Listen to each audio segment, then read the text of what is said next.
Deixa eu falar sobre Gabigol, porque o caso Gabigol é vergonhoso, na moral. O Gabigol pegou um avião aqui no Brasil, foi pra Suíça pra poder ter o julgamento lá do caso da situação dele. Todo mundo sabe que o Gabigol hoje ele joga por um efeito suspensivo.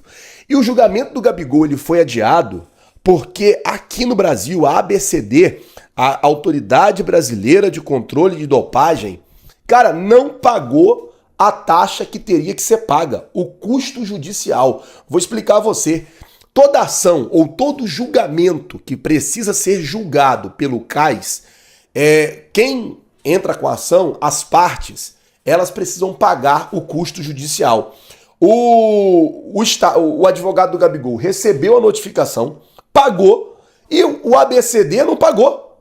Quem estava denunciando a acusação não pagou. E aí o que aconteceu? O próprio CAIS indicou um árbitro, era 2 ingleses e um suíço.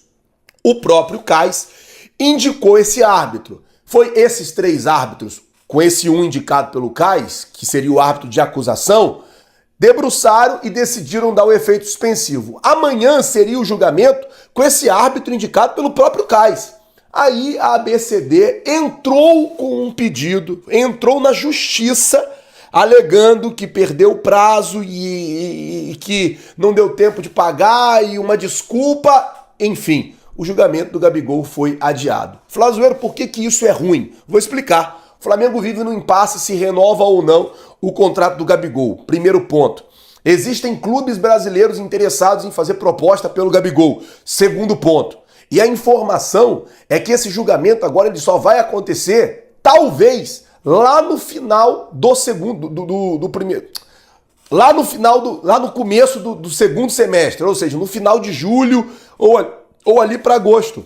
A depender de acontecer em uma época que o Flamengo, ou que a janela de transferência vai estar fechada e o Flamengo não vai conseguir fazer nada mais de negociação com o Gabigol, a não ser esperar o jogador terminar o seu contrato no Flamengo ou renovar o contrato do atleta. Mano, isso aqui beira o absurdo. Isso aqui beira o absurdo. Isso aqui é uma vergonha.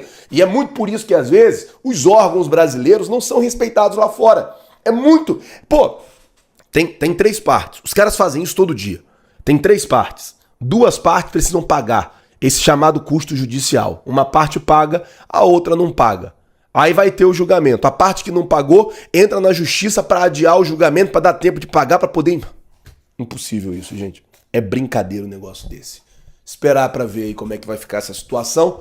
Lembrando, não tem data marcada, a expectativa é para o próximo semestre, no caso, ou julho ou agosto, ter essa data definitiva aí do julgamento do Gabigol.